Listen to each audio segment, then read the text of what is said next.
에스더 7장 1절에서 5절 말씀입니다. 왕과 하만은 에스더 왕후가 차린 잔치에 함께 갔다. 둘째 날에도 술을 마시면서 왕이 물었다.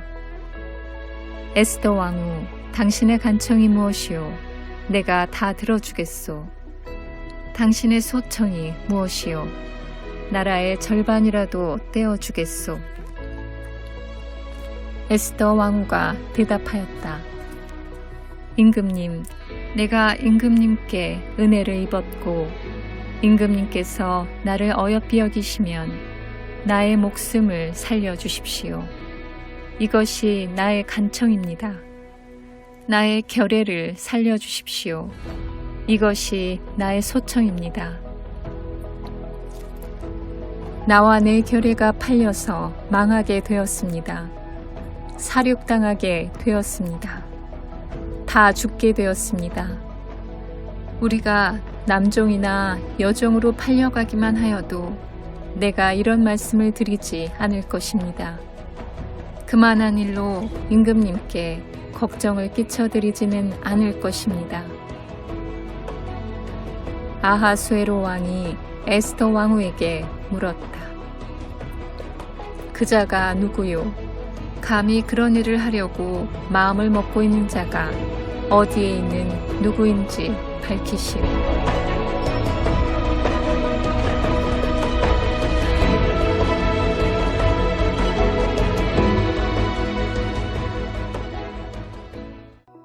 이름으로 사랑하고 축복합니다. 오늘의 말씀의 내용은 에스더서에 있는 말씀입니다. 에스더서의 말씀의 내용을 한마디로 정의해 본다면 하나님의 보이지 않는 손길이라고 말할 수 있습니다. 다시 말해서 모든 것을 주관하시는 분이 바로 하나님이란 사실을 드러내고 있습니다. 인생의 위기처럼 큰 파도가 거세게 몰아치는 순간에도 우리는 보이지 않는 하나님의 손길을 바라볼 수 있어야 합니다. 우리를 공격해오는 수많은 상황과 악한 세력으로부터 우리를 보호해 주시는 하나님의 손길이 있습니다. 그래서 우리 인생의 위기를 극복하는 최선책은 더욱더 하나님의 손을 꼭 붙잡는 것입니다. 프랑스의 화가 에밀 리노프의 그림 중에는 돕는 손이라는 제목의 그림이 있습니다. 1981년에 발표한 그림으로 세계 명화들 중에 하나이기도 합니다. 이 그림을 보면 넓은 바다에 조그만 배 한 척이 있습니다. 이 배는 딱 두 사람 정도밖에 탈 수 없는 아주 작은 배입니다.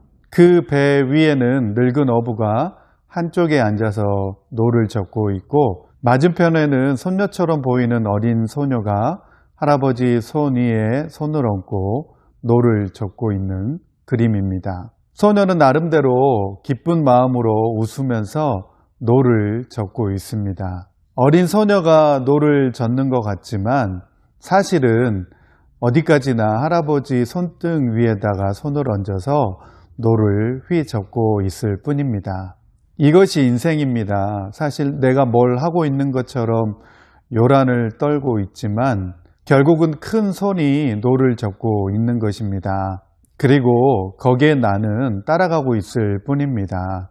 시편 73편 23절 말씀에 내가 항상 주와 함께하니 주께서 내 오른손을 붙드셨나이다 라고 말씀하였습니다. 사단은 역사 가운데에서 끊임없이 하나님의 백성들을 멸하려고 하는 계획을 끊임없이 펼쳐왔습니다. 특히 유대인들 가운데서 하나님의 아들 메시아 예수가 오신다는 사실을 알고 과거 역사 가운데 더더욱 유대인들은 수많은 무고한 목숨을 희생당해 왔습니다. 오늘 본문 에스더의 말씀 가운데서도 보면 하만은 유대인들을 죽일 계획을 세우고 있는 것을 볼 수 있습니다. 다른 말로 바꾸자면 이러한 상황들은 유대인들에게 있어서는 멸망의 큰 위기가 아닐 수 없습니다. 에스더 7장 1절에서 5절에 있는 말씀입니다. 에스더 7장 1절에서 5절에 있는 말씀을 제가 봉독해 드립니다. 왕과 하만은 에스더 왕후가 차린 잔치에 함께 갔다. 둘째 날에도 술을 마시면서 왕이 물었다. 에스더 왕후, 당신의 간청이 무엇이요?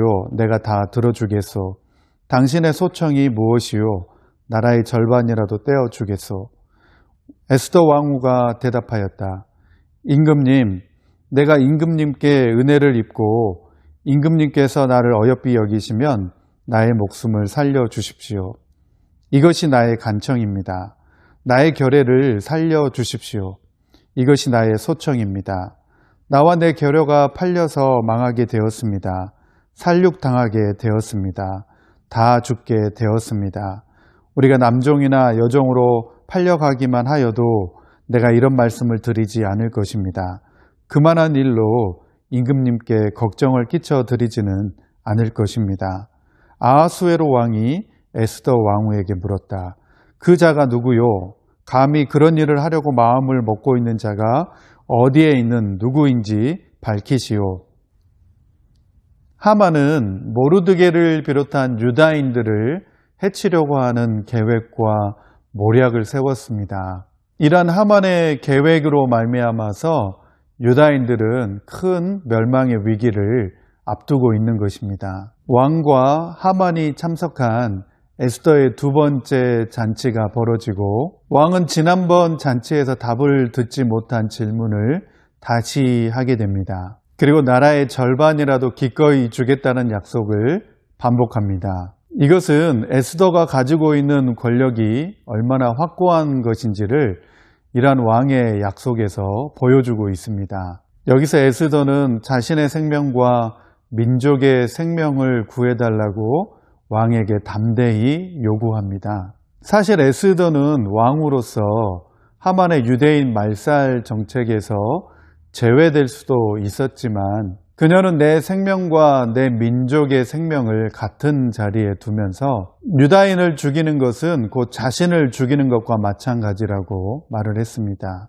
애시당초에 유대인들을 위해서라면 자신의 목숨이라도 기꺼이 바칠 각오가 된 마음으로 왕의 안뜰에 들어갔던 에스더였기 때문입니다. 그런데 여기에서 놀라운 사실은 하나님께서 그런 에스더를 통하여서 바사 제국의 큰 권세를 갖게 하시고 그리고 유다 민족을 구원하시는 역사를 펼쳐 가셨다는 것입니다. 오늘 우리는 이 말씀 가운데에서 보이지 않는 하나님의 도우시는 손길을 바라볼 수 있습니다. 바로 하나님의 도우시는 손은 전능하신 능력의 손이었습니다.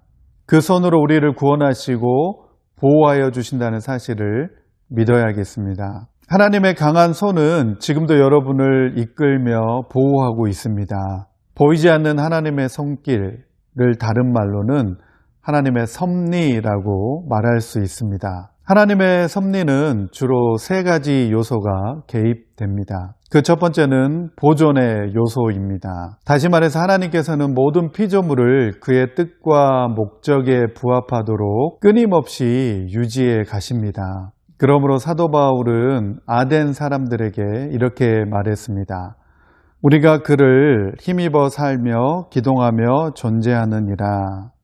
또한 하나님이 만물보다 먼저 계시고 만물이 그와 함께 섰느니라 라고 말씀하였습니다. 둘째는 다스림 혹은 통치의 요소입니다. 하나님께서는 온 우주의 주제로서 그의 섭리로서 만물을 다스리십니다. 시편 기자는 시편 97편 1절 말씀에서 여호와께서 다스리시나니 땅은 즐거워하며 허다한 섬은 기뻐할지어다 라고 외쳤습니다. 세 번째로는 동시적 역사의 요소입니다. 이 말의 의미는 하나님의 섭리가 갖가지 2차적인 원인들과 결부되어서 시행되고 있다는 것입니다. 예를 들면 하나님께서는 자연 법칙이나 인과관계 등을 수단으로 사용하셔서 그의 뜻하신 바를 이루시는 경우가 허다하다는 겁니다. 혹 자연이나 사람이 하나님의 뜻을 의식하지 않고 독자적으로 무슨 일을 행하더라도 하나님께서는 그 일들을 통하여서 하나님의 목적과 계획을 이루어 나가신다는 것입니다. 시편 139편 10절에 있는 말씀입니다.